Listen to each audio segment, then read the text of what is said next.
empty the chamber on them. And how do you do that? First 6 seconds, point A to point B, everything you got. Everything you got. Turn that shit up. Let's go.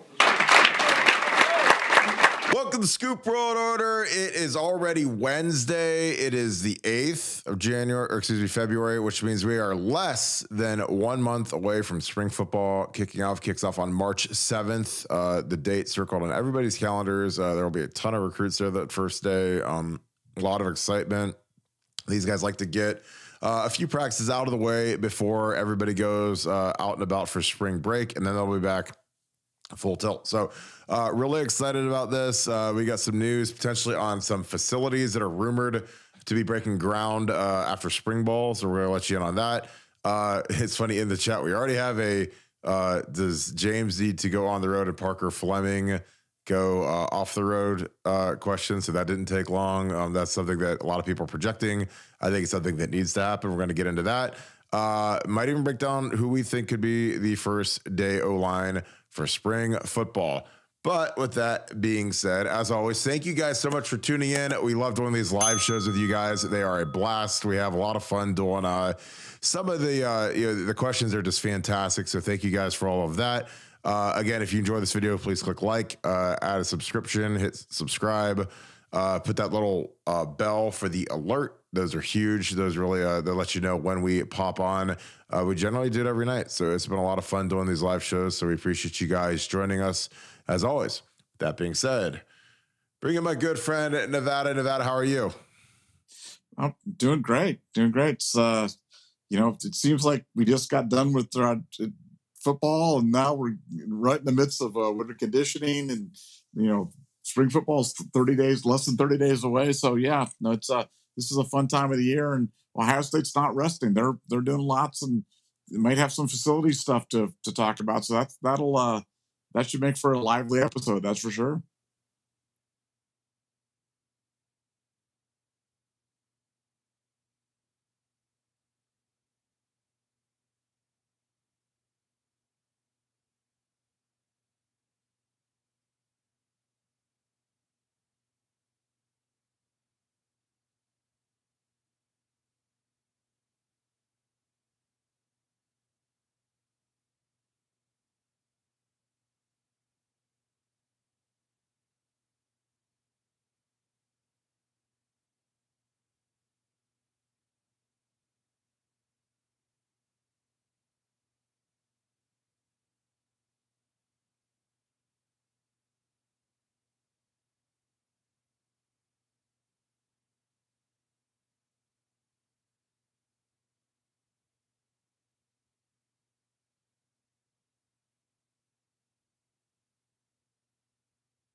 Well, look, I think the arms race in facilities is something that Ohio State's, always got to stay at the forefront of it. It's a recruiting tool that, there's a practical application for it.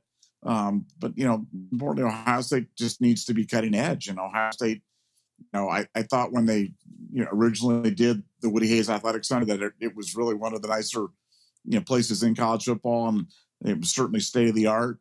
But now you see these other places that are going, and I mean, I'd like to kind of get people's thoughts regarding what would they like to see? Like what are in other places that we don't have here? The koi pond, the sulfur springs for like hot bathing, like the like Arctic monkeys or something like that. Or I know they've got the barber shop and the arcade and kind of the basic stuff. But it'd be interesting to hear kind of what amenities are next, because it seems like just about anything is on the table. But you go past the functional stuff like weight room and hot cold facilities and massage therapy and meeting rooms and everything else like that, and they're getting more and more and more exotic. So it'll be interesting to see what Ohio State comes up with, and to see if Ohio State can kind of leap to the front of the Big Ten facility race. Yeah, I mean, some of the stuff I just kind of roll my eyes at, because it is kind of a death spiral to the bottom when it comes to facilities. When kids are, I mean, a lot of these kids are pretty feeble-minded, and they like the biggest, flashiest, brightest things. But is that always the best thing? I'm not sure. Again, I think the Woody Hayes facilities are fine. I mean, they've been dramatically upgraded from even since Urban was there. I mean, they added like a kind of an upstairs training table kitchen area that was the super convenient. Like before, they generally had to cater meals in and kind of wheel the things in and like put them out under the hot plates and do that thing. So now they have like full cafeteria, full kitchen, made to order, much more advanced, much more player and coach friendly. Because we used to have to go across the street to the faucet to eat training table. No longer. Now all the meals are served right in the Woody Hayes. So it's easier for the players because they can literally just grab something on the way out the door or as they walk in the door if they're starting the day off.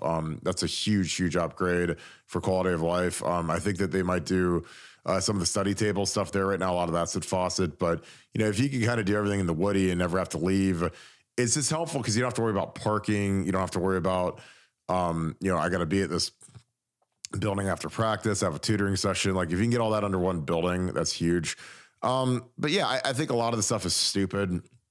You don't need a lazy river. You don't need some of the stuff. I think that anything that can make your body feel better, like they've got cryo now, they've got float tanks, they've got cold and hot tubs. They kind of have everything. So it'll be interesting to see what else they added. They added an underwater treadmill, which is a pretty significant purchase. It's about a $250,000 treadmill that they added my senior year, and I loved it. I used to run on that thing, not every day, probably 5 days a week. And my cardio was fantastic because you really can get a good workout in, and it doesn't really wear your legs out. So be interesting to see what else they add. Nevada, we've got it's interesting. We've got some thoughts on James Laurinaitis, Parker Fleming. What do you do if you're Ryan Day and you're dealing with the thought of James Laurinaitis potentially not being on the road when recruiting opens up mid-April? These guys hit the road. James right now is just a graduate assistant. He's not allowed on the road, but obviously he is a dynamic recruiter. A lot of these kids relate to him already. He's already making contacts. What would you do if you're Ryan Day? Well, that's a tough one. That's a tough one because, like you said, you can only have so many guys on the road. You can, I know that the NCAA has contemplated making some changes regarding, on-field coaching and what that could potentially relate to in terms of recruiting. But as of now, the obvious one would be you've got Jim Knowles, who's not really a recruiter. I mean, why not put Laurinaitis on the road and replace with Knowles and let Knowles stay back and just be smart and do his thing back at the back at the Woody Hayes Center. I mean, to me that would make the most sense. But I'm sure there's some practical realities or some coaching realities that go along with that would make that impossible. But to me, that seems like the obvious answer from a layman's perspective. Do you think that there's any sort of pride standpoint? Because I mean, that would be pretty radical to take a coordinator off the road, especially like an offensive or defensive coordinator, especially if this coordinator's not really at the same level as an offensive or defensive coordinator. But, how would that reverberate internally in the WAC if, you have a guy who's making over $2 million a year and all of a sudden he's no longer on the road? Like, how do you think that would play out? I mean, I know that's what you'd do, but I think that the tough part is like, man, you take your coordinator off there. That's like a big name title. That's a big time guy walking through the high school. Um, I don't know. That'd be interesting. Would there be any potential kickback from that? Well, I mean, I just don't know. I mean, like, what do you think would be bigger in a high school? The fact that James Laurinaitis was kind of stalking the halls, the three-time All-American, the former NFL player, or I mean, how many people even know who Jim Knowles is? And I mean, I think that people in Ohio State know who he is, but if you ask for general awareness among people in the state of Ohio, or certainly up and down through the college football world, I think Laurinaitis would certainly be a bigger name. So I mean, it would be an unconventional approach for sure, but it would be a way to get a guy on the road if you were looking for a way to do that. Yeah, it'd be interesting. I mean, other candidates. I mean, obviously Parker. Parker Fleming's the guy everybody says take him off the road and put James on. Because I think that he's kind of the low man on the totem pole per the staff. Keenan Bailey seems like a dynamic recruiter. He's a kid's got Florida ties. Obviously Hartline. You got to have Tony Alford on the road. You got to have Justin Fry on there to go see the O lineman. Ryan Day's on the road. It's just on the defensive side. You've got LJ and Jim Knowles, two older guys.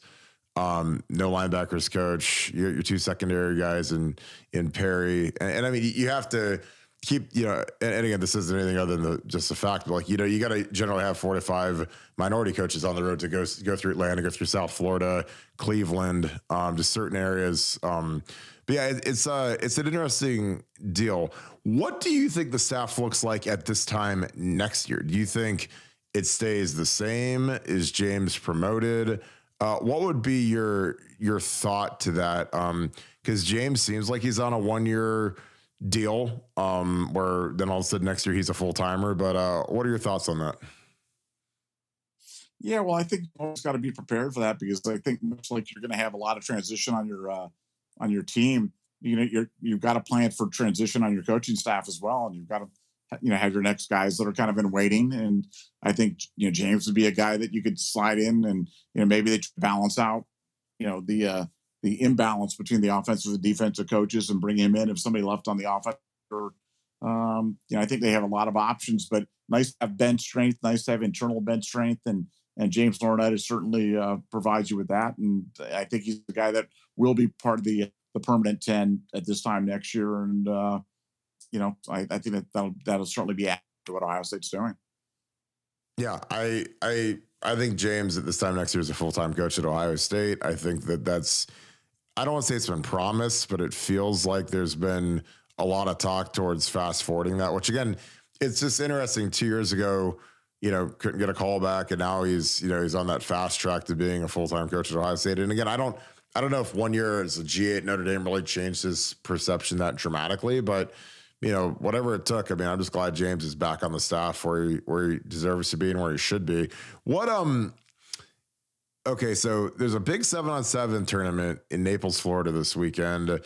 I've never been to a 7-on-7 tournament. Nevada, have you been to a 7-on-7 tournament? Oh yeah, I've been to many 7-on-7 tournaments. So they're fun. They're a lot of fun.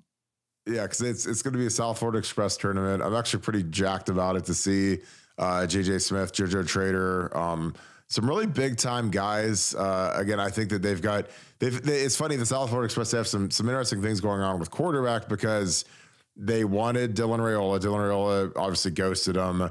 And then they wanted the kid who's committed to Bama right now, Julian. And, when they got Dylan's commitment initially, they turned down Julian. Now Julian's with another team. So it'll be interesting to see what the quarterback situation looks like. I don't believe that they won their first tournament, which was 2 weeks ago. This is a little bit of a lesser tournament, so I'm super excited about it. Get to see some of these superstars run around and kind of get eyes on them, see how they look. JJ Smith, who are some of the guys? Do you remember any of maybe the young stars that you've seen at some of the 7-on-7s? And were any of them like that eye-catching where you saw him, you're like, yeah, that guy's going to be a star either at Ohio State or elsewhere? Well, yeah, one of the great stories is I remember my son and we went down to watch South Express practice, and their quarterback was out there and he was just throwing the ball, and my son turned to me and goes, "That guy's gonna be in the NFL someday, Dad." And it was Teddy Bridgewater, And so it was a pretty good call. He saw that in about 2 minutes. You could just tell that he was the real deal, and he was the guy that was really slinging it. So yeah, now it's traditional for if you're going to the South Florida Express game that every time they score that you scream touchdown South Florida Express and stand up and cheer really really loud. So that's the thing you got to do. So like that'll people know that you're really that you're a big fan and you're really a knowledgeable fan if you do that at the 7-on-7 tournament. I was gonna bring like a train horn or something so I could say, like an express and just go like this every time and just have it just blast across the field because it's not a big complex they're playing at, but it's gonna be interesting to see the quality of it. I don't think the quality is gonna be near what it was at the battle that they had 2 weeks ago. There's a big tournament in Vegas, I guess, this weekend too, that kind of drains some of the top tier kids. A lot of them going out to Vegas.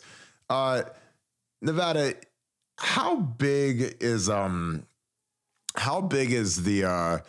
footprint of 7-on-7? How important is it for Ohio State to be able to, get some of these kids that are in 7-on-7? Because I think that the development is significant. Guys like Brandon Inniss, Carnell Tate, obviously South Florida Express has had Amari Cooper, Geno Smith, like Pro Bowlers on Pro Bowlers, Patrick Surtain Jr., or the second, from Denver.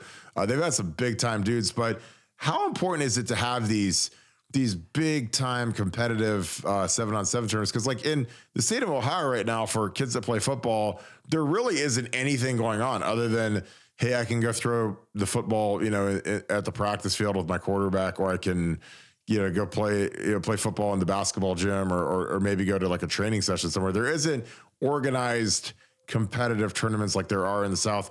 How big of a deal is it, and how much do you think that these kids get advanced, not just like the overall skill set, but also, when they get to see big time competition at these type of events? Well, I think when we talk about, the slow and steady decline of Ohio football right now, Ohio high school football, I think you can point to part of it being and part of it being the fact that they don't have 7-on-7 football. I think 7-on-7 football, especially for skill players, is a huge advantage. And I understand all the reason. I think that people are well intentioned, at the Ohio School, Association level, where they want kids to do track field. They can't pay coaches to coach year round. I mean, there's all sorts of reasons why they don't do 7-on-7 football spring in the state of Ohio. But I think it's to the detriment of the overall town of Ohio. And I think it's been borne out in terms of the number of, think about the number of elite quarterbacks and, position, but quarterbacks and wide receivers coming out of the state of Ohio over the past 5 or 10 years, and compared to how it used to be. And it's a noticeable decline. And I think it's hard to really put your finger on anything else more importantly than 7-on-7 football, because it's basically giving you an entire another season to develop, concepts and defensive back concepts, route trees, understand of how to run independent routes, and how to anticipate throws, and develop as skill players on both the offensive and defensive side of the ball. So I think Ohio is really putting themselves at a disadvantage, and ultimately it hurts Ohio State as well. So no, I think it's huge, and I wish they could figure out a way to get it done in the state of Ohio. Yeah, I agree. Or, at least let kids be able to play if they so choose out of state, because there's some kids that, kids play travel baseball and it's fine. And they play AAU basketball and it's fine. But, travel football, I think it's interesting. I know they're worried about kids getting recruited or kids getting stolen, but that's just part of football. It's part of life. There's kids still get recruited. So kids still transfer to schools where it could be more beneficial for them to get maybe a certain skill development. Maybe you're at a high school that runs the ball a lot, and you're a receiver, and you want, other than stock blocking, you're never going to get a true look like you would if you went to more of an aerial attack type of an offense. So I don't know. I hate that these kids can't get the looks. And again, it's not just the receivers and the quarterbacks, but you also have, you have the the DBs, the linebackers, safeties. They get a lot of work in man coverage, which is really hard to be good at. And I think the more reps you get of it, the easier it is. Offense has never had more advantages than they do now in the game of football at all levels, at college football and pro football levels. And it's something I wish that they would do. Because I expect this, the tournament they had 2 weeks ago was super competitive. I think kids kind of, they kind of get hardened and conditioned and calloused to being able to compete and it not really have them flinch. So I think that, when they get to college, they're more ready to compete. They're not scared of the bright lights. They're not scared of, some guy who's really good across from them because they've played 7-on-7 and they've had to guard guys that are going to Alabama or going to Georgia or going to Ohio State. And, you guard those guys and you've been doing it for, an extra round of 7-on-7 football and then spring football. Like that is just it's almost like having an extra entire season of football. It's like, it's 10 games or whatever. And I just think that it's just so important for Ohio to get that done. Cause I really think that it's a huge detriment right now to the team. Nevada, I started a thread on the board, predict the day one starting offensive line. Do you have any predictions? I'm going to read mine off first, just for the sake of making it simple. I went Zen Mikulski at left tackle, Donovan Jackson at left guard, Carson Hinsman at center, Matt Jones at right guard, Josh Fryer at right tackle. Now, obviously, the one that, it could potentially be flipped around or moved to the second team is Carson Hinsman. He's a guy who hasn't played at all. Redshirted last year, was the number one center in the country. Coming into this past year, redshirted essentially. Wasn't the first freshman off the bench. Tigra was when they got some burn early in the season. But what are your thoughts on that? Do you think that Carson Hinsman is the guy? I mean, obviously, my preferred starting line was Zen Mikulski, Donnie Jackson, Matt Jones, Enoch Vamahi at right guard, and Josh Fryer, just because Enoch is a fifth-year guy, started the Michigan game. But again, it's just tough when Justin Fry says that he's going to leave Donnie Jackson and Matt Jones at left and right guard. I don't know how you Enoch, I'm not sure Enoch's has snapped. I'm sure he probably has snapped, but he hasn't gotten any reps ever at center in a game. But what are your thoughts on the beginning of spring ball O-line? And again, this can change dramatically as guys get hurt, dinged up, don't perform, whatever. What are your thoughts on that? Well, I think the line for the start of the spring ball, I think the line you said is probably the one that I would go with. But I'll say a couple of things. One, as for what Justin Fry is saying, Justin Fry says a lot of things. Justin Fry said last year that, he wanted his daughter to be able to point to the field and say, Daddy's going to run right there. And it doesn't matter. They have 9 guys masked in the hole. We're going to run through it. And that turned out to not be true. And so, I think coaches say stuff and sometimes you just got to kind of look through it. And secondly, I'll say snapping the ball is really important. And we've been spoiled the last couple of years by not having it. Snapping never matters until you have bad snaps. And then it's determinative of success. I mean, you remember your great game in the 2006 game. I mean, the reason Michigan was close in that game was a couple of bad snaps. Yeah. You guys would have blown them out if it weren't. You guys rolled a couple of snaps back there, and So I really think it's going to depend upon who can snap the ball, because at the end of the day, as much shotgun as we go into, snapping the ball is really, really important. And have you ever done that, Kirk? Do you ever have an opportunity to snap the ball? I actually did it when I was in the NFL. I mean, when you're in the NFL and you're not the starting left tackle, everybody else basically has to kind of play everywhere. There's some guys that are entrenched at left tackle or right, but if you're anybody else, man, you got to know how to play guard, tackle, and center. And it was something that, like when I was at Ohio State, I was 6'5" Like when I was on the 03 team, I was the tallest guy on the entire team, which was crazy, given how good our team was. That was a lot of guys coming back from that 02 team, but we weren't a very tall crew. So I was actually the tallest guy. So, when you're the tallest guy, you don't ever anticipate playing center, but you get to the league, all of a sudden, like you have to have position versatility. And I told guys, look, unless you're Mike Adams and you're 6'8" or whatever, like you have to know how to snap the ball. You might as well get good at it now. It's not hard to do. I mean, I used to, when I was coaching guys that had never snapped before, it's like, I told Pat Elfline, I'm like, look, it's like starting a lawnmower. It's not hard. Pat had never snapped before. He was a guard his whole career at Pickerington. He got to Ohio State, and I'm like, look, dude, if I was you, I would just start snapping now. Just learn how to snap. Get with Corey Lindsley. Just go out on the indoor field, get some snaps in. Because again, like it's just a consistent motion. It's like anything.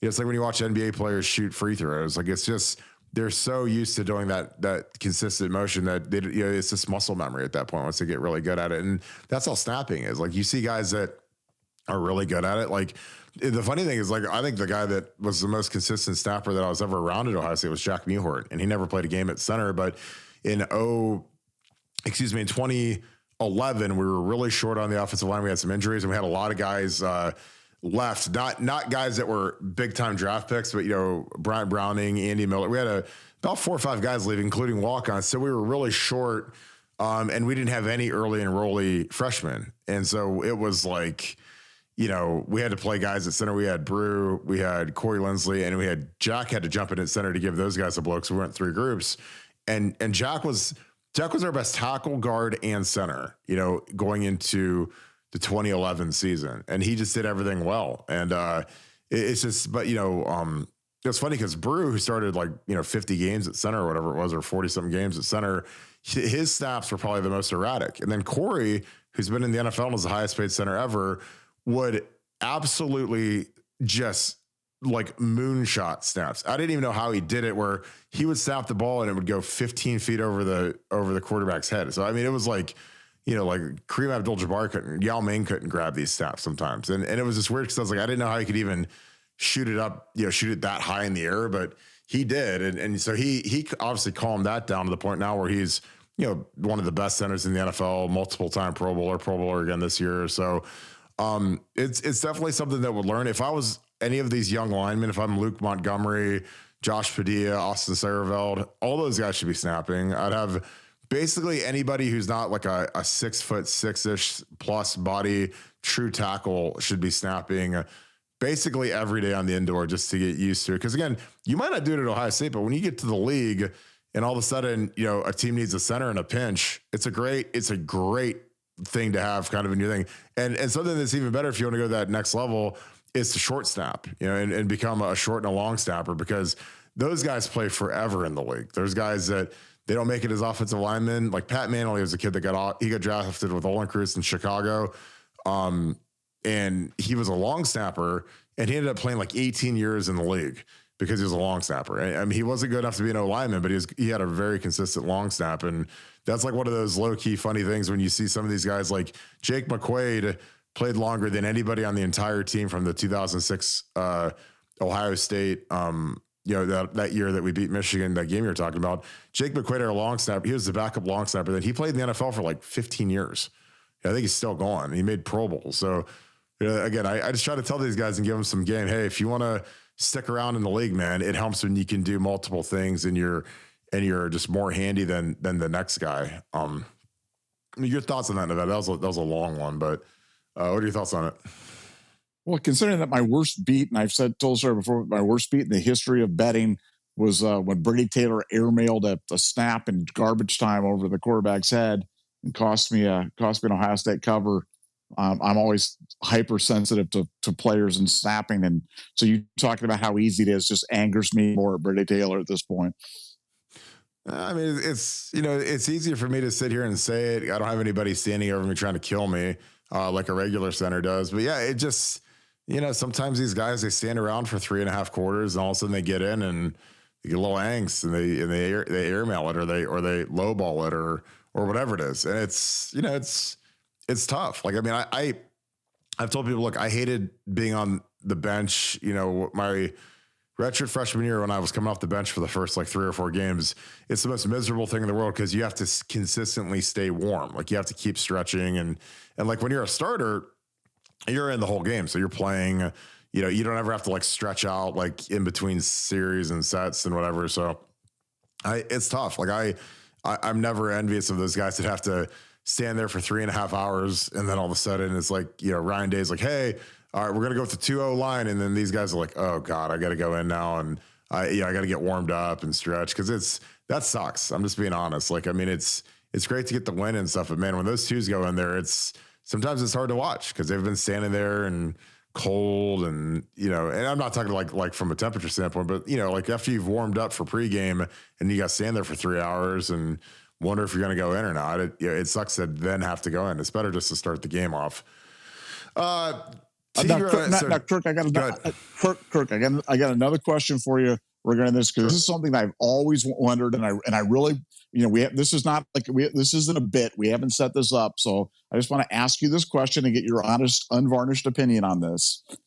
When it's 4th and a half a yard or 6 inches or whatever it is, why doesn't Ohio State just go under center and do the quarterback sneak every time? And the explanation I've heard is we don't practice it enough. We don't do the thing. Like, is it really that hard to execute a quarterback sneak to be able to gain 6 inches going forward? Give me your honest opinion on this.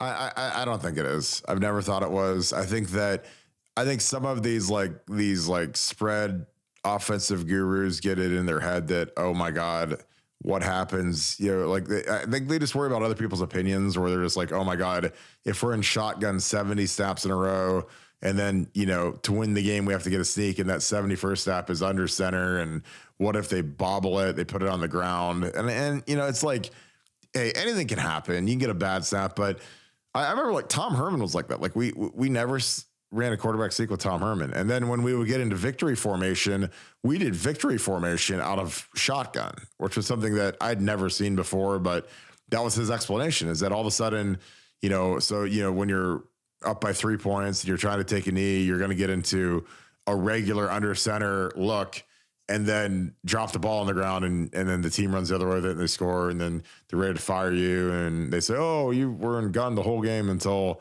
this. I mean, that's literally the reason. And again, I think it's stupid because, a great quarterback sneak is so hard to stop, especially when you have big, good interior dudes. Like we've had really good centers over the last 15, 20 years. So, and those guys grow up, kids, they don't grow up just shotgun snapping. They grow up snapping under center.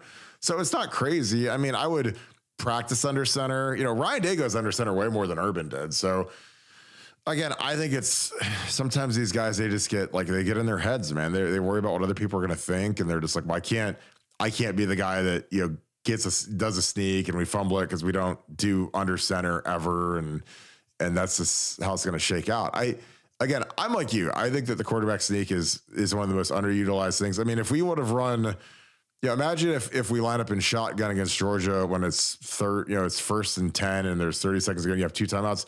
If you run 3 quarterback sneaks, you probably get 5 yards, I think, especially if you surprise them with it.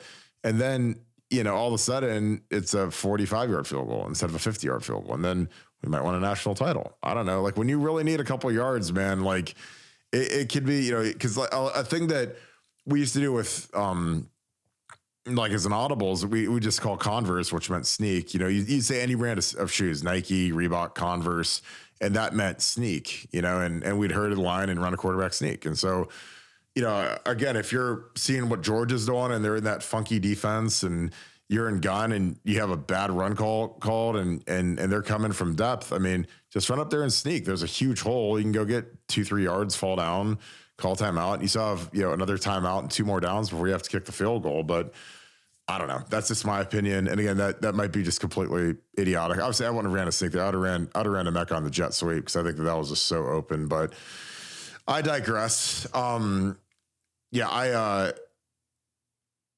All right, David, my boy, I appreciate you. So my guy David Fennell has these Buckeye Soup clings. They're really nice. They're great for your car. If you go tailgating, whatever. He's got them. He's going to put his info in the chat. Anybody that wants them, he'll ship them out to you. But they're really sick. I've got one on my truck. People love it. So any of you guys are interested in that, check it out. David's also on Buckeye Scoop, so he's going to put a post up on the board, and we're going to talk a little bit about it. But I appreciate you, David. Thank you, brother. Nevada, what this is a great question. This is one I've never gotten before. This is why I love doing this show. Nevada, who would benefit the most from switching the sides of the ball like Steele and Cade Stover have done? Is there someone on the roster that you would say, man, if you switched him over to this side, he'd be dynamic, or I liked him when he was at this position in high school? Is there anybody that you can think of like that on the current roster? Well, we talked about Reed Carrico, but what I'd be looking at is I'd be looking at some of the freshman wide receivers from last year and try to switch them over to the cornerback side, a la Chris Gamble. most of these guys played both ways. These guys are all superior athletes. You've got a wide receiver room that's going to be going, your depth chart's looking like Marvin Harrison, Emeka, Julian Fleming, Brandon Ennis, Carnell Tate, you've got 8, 9, 10, 11, 12 viable guys. I'd be looking at those wide receivers and have an open tryout to see who could be the third corner for Ohio State and see if we could find that cornerback talent there, because I think that would pay the biggest dividends for them. I think it'd pay the biggest dividends for Ohio State, and it's not like it's unlimited or hasn't been before. Yeah, I agree. If you're one of those young receivers, again, because corner is exceptionally thin this spring, and it only takes one guy getting a hamstring, one guy getting a knee or a tweak or whatever, and you're really up the creek when it comes to the depth. So some of those young receivers that are 12th on the depth chart, I mean, I would be volunteering, hey, give me an audition, give me a shot. And again, it's really hard to play corner, but if you can play it, you're going to get drafted. You're going to play a long time in the league. And you could potentially contribute this year, as opposed to being behind Marvin, Emeka, Julian, Xavier Johnson, Jaden Ballard. I mean, there's some really good guys in that room right now. That's not even talking about Innocent Tate or the Rogers brothers or some of the freshmen coming in there chopping their heels. Like that middle crew has got a really, really tough go ahead in terms of fighting playing time, especially as, Brian Hartline's run a pretty short rotation and he did last year. Steve, I do not know if we have a hyperbaric room. I mean, obviously everyone's going to remember this from the Gonzalez tent. Gonzo had his little tent that he'd take on the road and sleep in or whatever. But I don't think we do. Now, I could be wrong. And that might be something. They might make the entire Woody Hayes a hyperbaric chamber, before we know it. But I know that they've got the flotation tank. I know that they've got the water treadmill. There's all these kind of niche things that are emerging, like, red light therapy and all that. So it'll be interesting to see what doohickeys they add, just because it's always kind of like, I know they have an anti-gravity treadmill, which those things cost like, those things are really expensive. Those are for rehabbing ACLs, MCLs, keeps the pressure off your leg as you're kind of getting back at it. It's something that we generally usually share with a lot of the other sports. They'll come down and use it because it's such an expensive piece of equipment that it's usually just in the Woody Hayes. So a lot of the other sports come down and use a lot of the stuff that we have because we're the only ones that have it down in our room. It's interesting. I think for George Fitzpatrick and Ben Chrisman, these are two guys that came up. Appreciate this question, Jesse. This is a big spring for these guys. These young guys that are in year 2-ish, it's go time, and when there's 2 open tackle spots, or if you're George Fitzpatrick, who's a kid that I really like, I think he's an ultra athletic kid. He's got to go win a spot. And, if you're not going to be the starter, you want to be the swing tackle. Again, they mentioned that they were going to bring Tigra over to be, a potentially audition at tackle. Tigra's a guy that really looked fantastic. I saw him just kind of randomly on campus. I was having lunch at Adriatico's on a Friday before the game, and he walked past and I recognized him, but I didn't think it was him because he looked really lean. I mean, he looked like he lost a significant amount of weight, body reshaped, which is great. But it'll be interesting to see if Tigra can stick a tackle. I'm not sure if he's got the feet for it. But you'll find out. I mean, guys sometimes when you watch film of a guy in high school and he's significantly heavier and then all of a sudden he loses weight and leans out, then it obviously could change how quickly you can move your feet and how long you can play. I think that, something that DeJuan struggled with was his conditioning.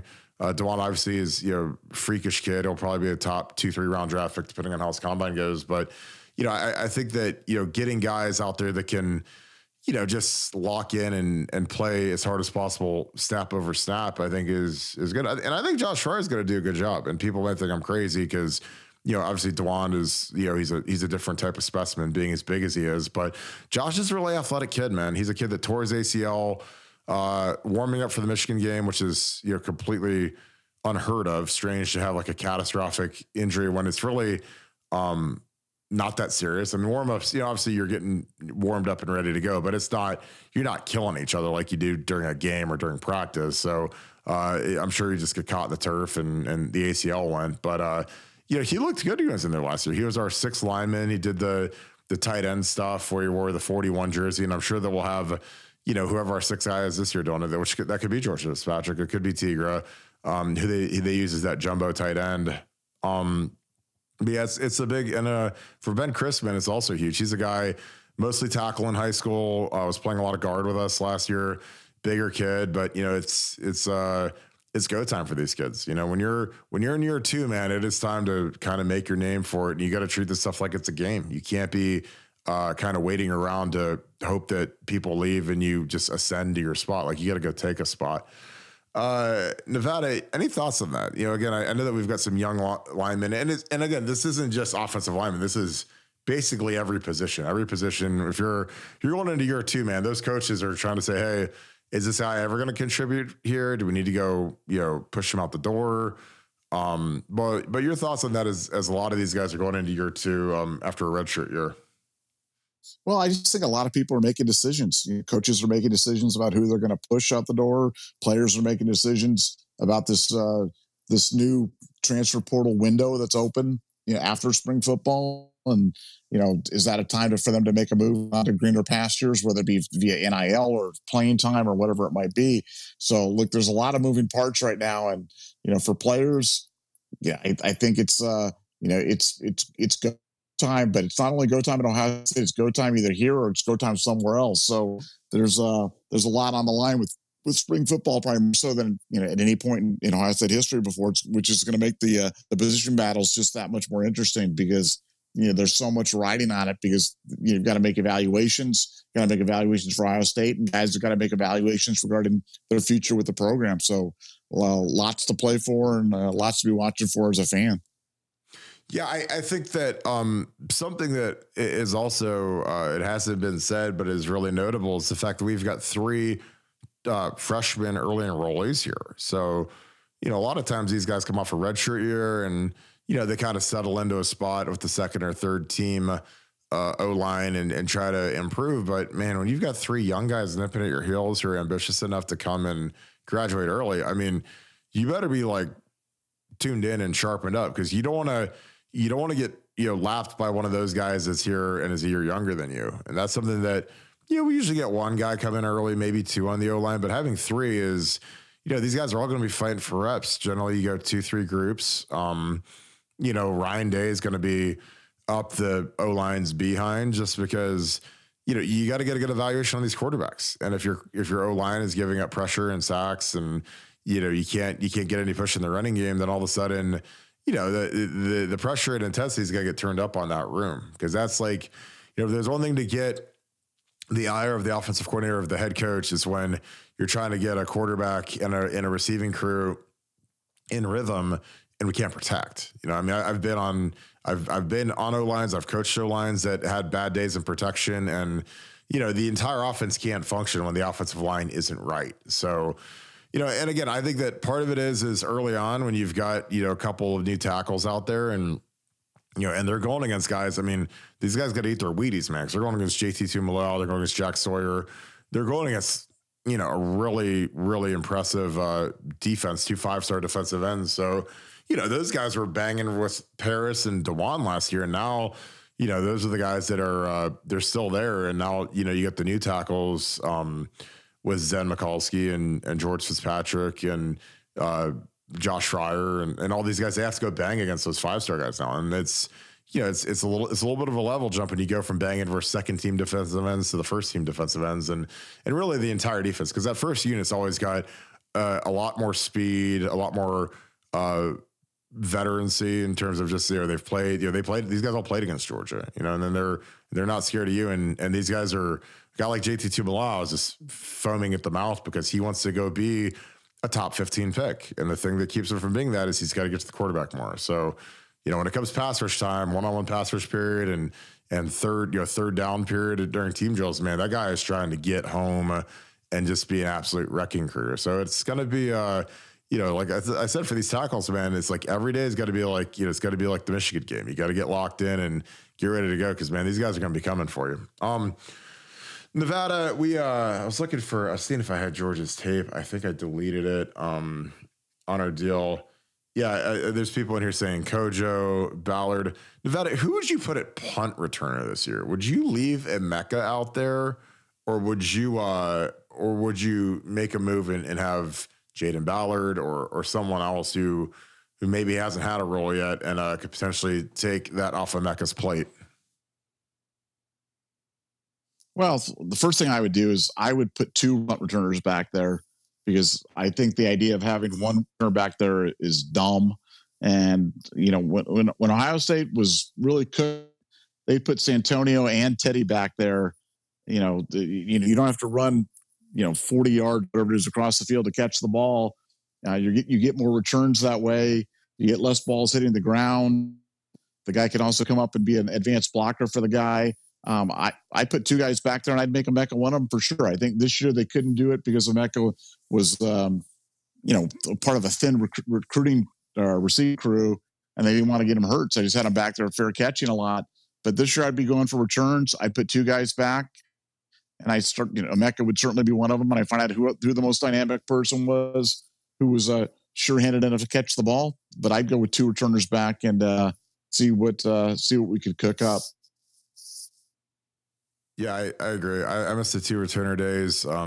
Because that off returner can always kind of protect the normal returner. I think that the punting game has changed dramatically from when those guys played, because teams all do the sky punt now, where they don't really get a return. They kind of surround the guy. Like Urban Meyer kind of made that famous, and teams saw that if you hit it high enough and you got fast gunners, that it's really hard to get a return. I feel like Emeka predominantly was just fair catching it, and I don't know if Brian Hartline trusts any of the guys the way he trusts Emeka, because Emeka's really smooth with it. He's a guy that consistently, he doesn't double clutch or bobble the ball. So again, there's something to be said when you have a guy like that. And I'm sure Brian puts him out there because he knows that there's like a 99% chance he's just going to be catching a fair catch. So he's not worried about him getting smoked by some young gunner trying to take him out. Yeah. Nick, I appreciate that. I agree. I think Jaden Ballard should be a punt returner. I don't know. He's a kid that has barely played, a lot of speed. He's a guy. And again, Sarge, I like the Chip returning kickoffs. Yeah, that lasted for like 1 game. So I don't know if Chip's going to be returning kickoffs. It'll be interesting to see the role Chip has. Luke Montgomery, I just threw his tape up because Jesse brought up about him playing center. With Luke, I just think that when you have Josh Padilla in your class, Josh is pretty much a true center. Austin Seyerveld is pretty much a true guard. I think Luke almost by definition has to play out at tackle. I think he has the feet to play tackle. He's the Army boy, he played tackle. I think you just got to put him out at tackle and to see if he can handle it. Because I know he's athletic enough to do it. Not sure if he's long enough to do it, because he's not a super tall kid, but he's got great feet. And I think that he's the kind of guy that over this next month, his star will rise, because once they start doing some of these 6 a.m. agility workouts and mat drills and some of that stuff, he's a kid that can like rise to the top and really show out, because he's in such great shape. He's so athletic. And that's something that, some of these guys that show up and they're real heavy. These 6 a.m.s just absolutely crush them. And, they don't generally make a great impression when you show up and you're trying to work your baby fat off. And, the coaches don't, they generally don't kill these kids, but it's interesting. I think that he could really make a move. And I think you start him off at right tackle, or even if you want to put him out at left tackle and just see how he does behind, Zen, George Fitzpatrick. The thing about, these tackles is outside of Josh Fryer, Josh Fryer is the only one that's made a start out of the 6 or 7 or 8 guys that we're going to try out at tackle. So it's not like there's really anybody ahead of anybody at this point. So it'll be interesting to see how that goes.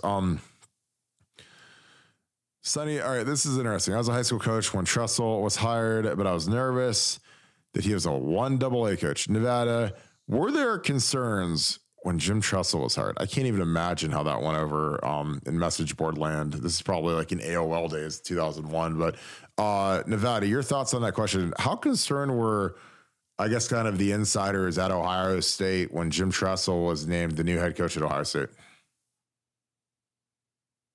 Extremely concerned.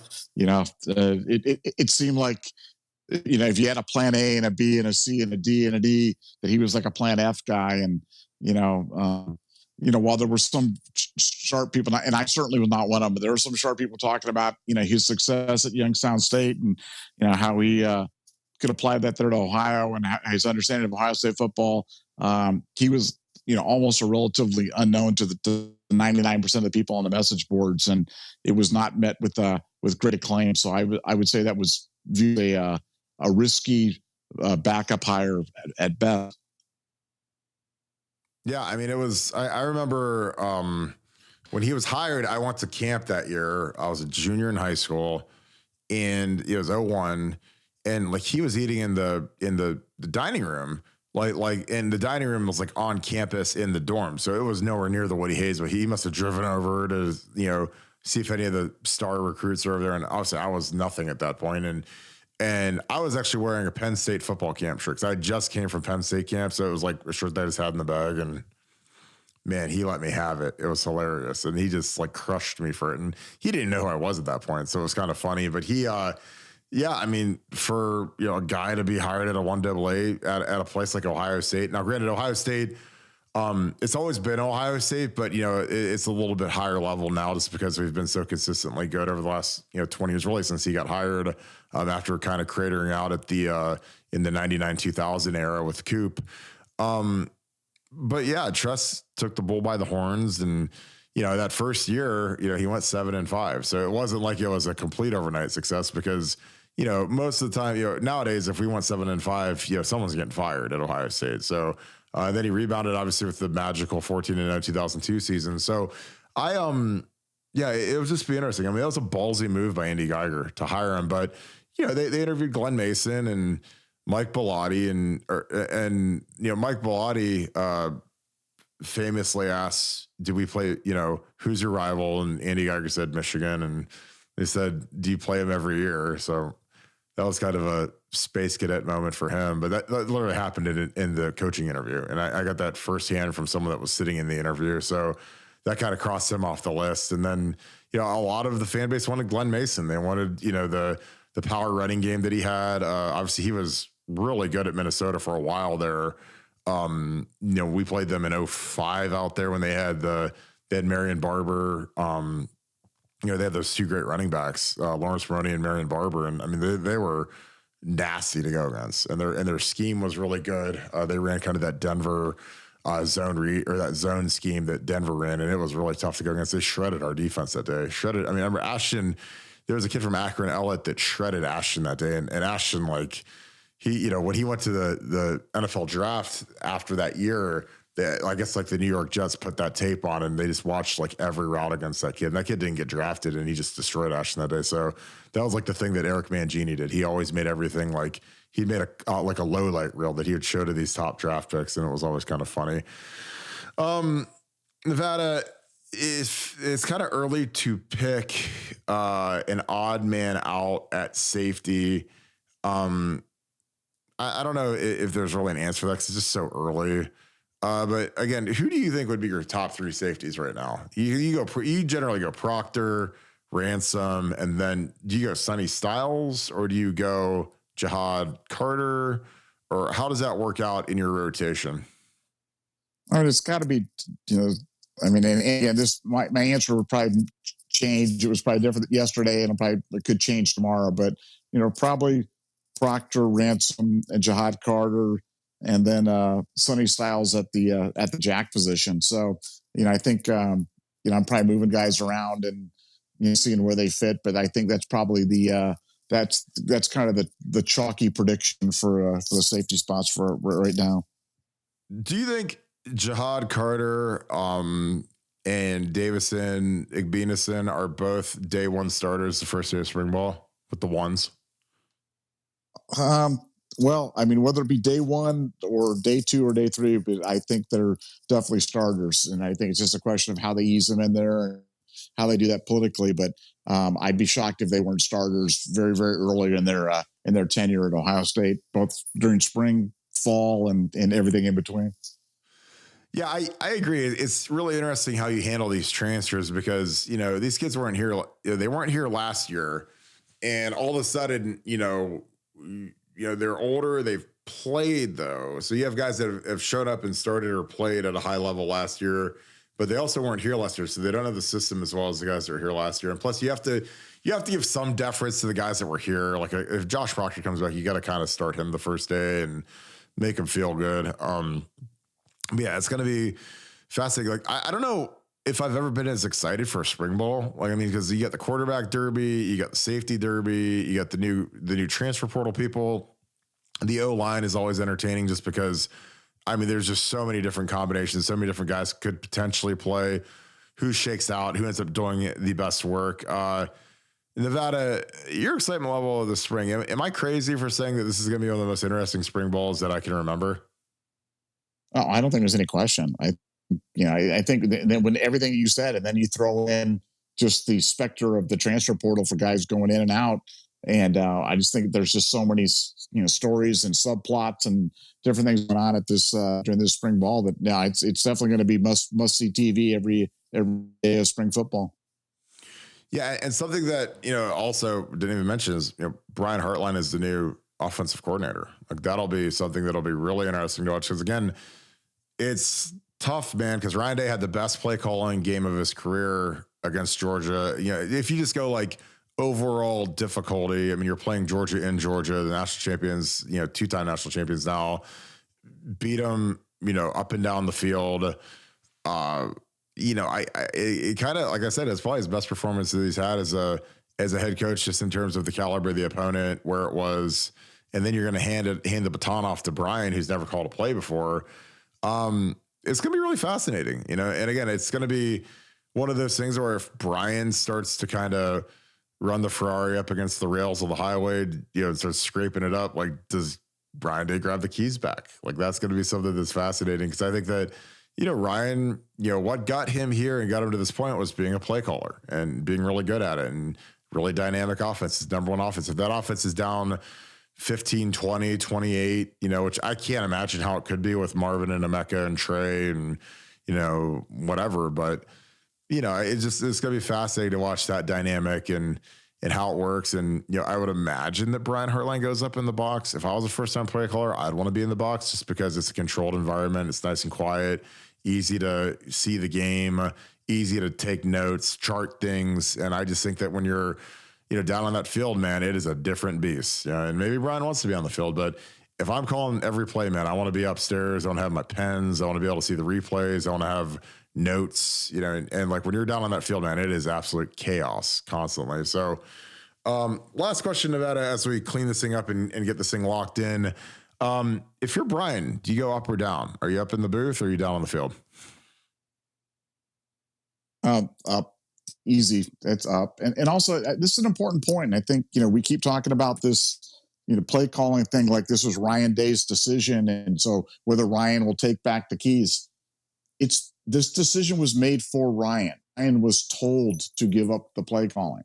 So this isn't like, hey, it's like dad tells you to give up the keys, and you're like, well, I'm not sure he's going to take the car out on Saturday night. No, he had the play calling taken away from him. So I don't think I don't think he'll be pulling it back. Unless that changes on high. I think they want Ryan to be more of a CEO, more of an administrator of the entire program, not just the offense.